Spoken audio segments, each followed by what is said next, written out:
Stock news में। अगर आप मेरे चैनल पे पहली बार विजिट कर रहे हैं तो सब्सक्राइब करें ताकि आपको लेटेस्ट इन्फॉर्मेशन मिलता रहे। बात करेंगे टाटा मोटर्स के बारे में, और टाटा मोटर्स के बारे में भी चर्चा इसलिए करेंगे क्योंकि एक्सपर्ट जो है अब इस स्टॉक पर बुलिश हैं और लगभग शॉर्ट टर्म में 600 और लॉन्ग टर्म के लिए लगभग 900 से लेकर के 1000 का टारगेट दे रहे हैं। तो क्यों दे रहे हैं इस पर हम चर्चा करेंगे और हम न्यूज़ को भी जानेंगे कि क्या एक्सपर्ट का मानना है। इससे पहले अगर आज के ट्रेडिंग सेशन की बात की जाए तो लगभग 414 रुपये का इस स्टॉक ने हाई लगाया है। इसके बाद गिरावट आई और लगभग 8.5% की तेज़ी के साथ ये स्टॉक जो है आज बंद हुआ है। देख लेते हैं जो न्यूज़ सामने निकल के आ रही है वो न्यूज़ क्या है। देखिए, टाटा मोटर्स को लेकर के एक्सपर्ट जो हैं, बड़े जो इन्वेस्टर हैं, उनका मानना है कि ये स्टॉक लॉन्ग टर्म के लिए बेहद ही शानदार ग्रोथ हमें देता हुआ दिखाई दे सकता है। इसके पीछे का रीज़न क्या है कि इस कंपनी का जो आउटलुक है वो बेहद ही शानदार है, कंपनी का स्ट्रेंथ बेहद शानदार है। और अभी इसके स्टॉक में शॉर्ट टर्म की बात की जाए तो लगभग 600 का टारगेट आपको शॉर्ट टर्म में दिखाई दे देगा और लॉन्ग टर्म में 900 से 1000 रुपये का टारगेट आपको दिखाई दे सकता है। अब हम न्यूज़ पर चर्चा करते हैं कि इसके स्टॉक में जो तेज़ी आ रही है, इस तेज़ी के पीछे का कारण क्या है और इसके अलावा अभी कितनी तेज़ी और हमें देखने को मिल सकती है। तो सबसे पहले अगर न्यूज़ के अनुसार अगर देखा जाए तो टाटा मोटर्स ने मार्च तिमाही में सालाना आधार पर अपना घाटा कम किया है, क्योंकि जो अपना इसने रिजल्ट जारी किया था उसमें जो है कंपनी प्रॉफिटेबल रही है और अपना जो है इसने घाटा उस दौरान कम किया है। इंडिया बिजनेस में अच्छी रिकवरी देखने को मिल रही है टाटा मोटर्स में। हालांकि चिप शॉर्टेज और चीन में लॉकडाउन के चलते जेएलआर बिजनेस प्रभावित हुआ है। डिमांड जेएलआर की मजबूत बनी हुई है। चिप की सप्लाई नॉर्मल होने की उम्मीद है। आगे ये शेयर फिर नए रिकॉर्ड हाई पर पहुंचता हुआ दिखाई दे सकता है, जैसा कि एक्सपर्ट जो है, एक दो एक्सपर्ट नहीं, लगभग जो है इस पर 8 से 9 एक्सपर्ट बुलिश हैं। तो हम मान सकते हैं कि आने वाला समय जो है टाटा मोटर्स के साथ है। अब अगर देखा जाए तो इसकी जो डिमांड कैसी है, अगर टाटा मोटर्स के प्रोडक्ट को लेकर अगर बात करें तो टाटा मोटर्स का तिमाही के लिए प्रदर्शन मिला जुला रहा है। इंडिया बिजनेस और रिकवरी देखा जाए, मजबूत रिकवरी देखने को मिल रही है। कमर्शियल व्हीकल सेगमेंट में डिमांड रिकवरी और पैसेंजर व्हीकल सेगमेंट में प्रोडक्शन बढ़ने से इंडिया बिजनेस में आगे भी मजबूती बनी रहेगी। हालांकि चीन में जो लॉकडाउन है वही एक ऐसा वजह है जिसके कि जेएलआर बिजनेस पर दबाव बना है, लेकिन अच्छी बात यह है कि जेएलआर को अच्छी खासी डिमांड जो है लगातार मिल रही है। और इसके अलावा अगर देखा जाए तो टाटा मोटर्स का ऑपरेशनल परफॉर्मेंस उम्मीद से बेहतर रहा है। जेएलआर का होलसेल वॉल्यूम तिमाही आधार पर जो है लगभग 10% जो है तेज़ी दिखा रहा है और ये जो तेज़ी है यही एक डिमांड को मजबूत बना रहा है। तिमाही आधार पर इप्टा मार्जिन जो है 60 बीपीएस की ग्रोथ रहा है और कंपनी अपने कर्ज में लगातार जो है कमी ला रही है। तो ये एक मजबूत सपोर्ट जो है इस स्टॉक में आगे तेज़ी लाने के लिए काफ़ी है।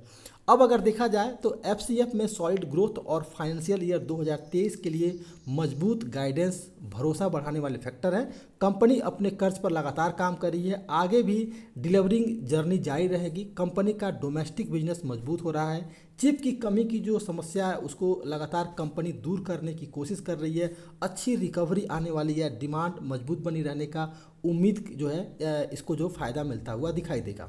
अब देख लेते हैं इस कंपनी का जो फाइनेंशियल रिजल्ट रहा है वो कैसा रहा है, जिसके कारण कि आपको इसके स्टॉक में तेज़ी देखने को अब मिल रही है। टाटा मोटर्स को मार्च तिमाही में जो लगभग है 1032 करोड़ का घाटा हुआ है। हालांकि कंपनी अपना घाटा जो है कम करने में कामयाब रही है। एक साल पहले की बात करें तो कंपनी को लगभग जो है 7605 करोड़ रुपए का घाटा हुआ था, और लेकिन इस बार जो है अपना घाटा जो है कंपनी बहुत हद तक कम की है। तो ये एक अच्छी खासी न्यूज़ जो सामने निकल के आ रही है। कंपनी का रेवेन्यू जो है सालाना आधार पर लगभग 11.5% जो है घट करके 78,439 करोड़ रुपए है। जगुआर एंड लैंड रोवर का जो रेवेन्यू है लगभग वो है 27% के करीब घट करके 480 करोड़ रुपये आ गया है। चिप शॉर्टेज और यूरोप और चीन बिजनेस में कमजोरी का असर जो है नतीजों पर पड़ा है, लेकिन अब जो है इसके स्टॉक ने रिकवरी लगातार, ये कंपनी लगातार रिकवरी कर रही है। घाटा जो इसका पिछला था 7600 करोड़ के करीब था, वो है जो अब 1000 के करोड़ के करीब पहुंच गया है। ये सारी फैक्टर जो है अब आपको टाटा मोटर्स के शेयर में तेजी लाते हुए दिखाई दे सकते हैं। टाटा मोटर्स के चार्ट पर एनालिसिस करते हैं कि आने वाला जो ट्रेडिंग सेशन है वो कैसा रहता हुआ हमें दिखाई दे सकता है। इस समय जो ये स्टॉक है, चार्ट पर एनालिसिस करने के दौरान अगर देखा जाए तो ये स्टॉक जो है अपने सपोर्ट जोन में है, यानी कि 400 रुपया इसका सपोर्ट जोन है और यहाँ से अगर ये गिरता है तो एक बड़ी गिरावट आएगी और लगभग जो है आपको 378 रुपये का लेवल देखने को मिलेगा। लेकिन आपको सेल तभी करना है इस स्टॉक में जब ये स्टॉक 397 रुपये के नीचे अगर ट्रेड करना शुरू करता है, तो इस स्टॉक को आप जो है 403 रुपये के स्टॉप लॉस के साथ 395 रुपये पर सेल करें और टारगेट जो रखना है 380 रुपये का टारगेट जो है रखा जा सकता है। अगर निगेटिव सेंटिमेंट बनता है और इसके स्टॉक में आपको गिरावट देखने को मिलती है तब। लेकिन अगर पॉजिटिव सेंटिमेंट बना और इस स्टॉक में अगर तेज़ी आई तो फिर जो ये स्टॉक है अगर 400 के ऊपर अगर ट्रेड करना शुरू करता है, यानी कि 405 रुपये के ऊपर ट्रेड करना शुरू करता है, तो आपको इसके स्टॉक में जो खरीदारी करनी है 400 रुपये पर खरीदारी करें, 390 रुपये का स्टॉप लॉस लगाएं। और इंट्राडे की बात करें तो इसके स्टॉक में लगभग जो है आपको 418 रुपये का जो लेवल है इंट्राडे में देखने को मिल सकता है। लॉन्ग टर्म के लिए आपको जो है मैंने पहले ही बताया है कि एक्सपर्ट बुलिश है, 600 का टारगेट आपको शॉर्ट टर्म में और लॉन्ग टर्म में 900 से लेकर के 1000 का टारगेट अचीव करता हुआ ये स्टॉक दिखाई दे सकता है। तो करंट प्राइस पर भी खरीदारी की जा सकती है। 385 रुपये का स्टॉप लॉस और 600 के टारगेट के लिए भी इस स्टॉक में खरीदारी की जा सकती है। ये था टाटा मोटर्स। अगर आप मेरे चैनल पे पहली बार विजिट किया है तो सब्सक्राइब करें ताकि आपको लेटेस्ट इन्फॉर्मेशन मिलता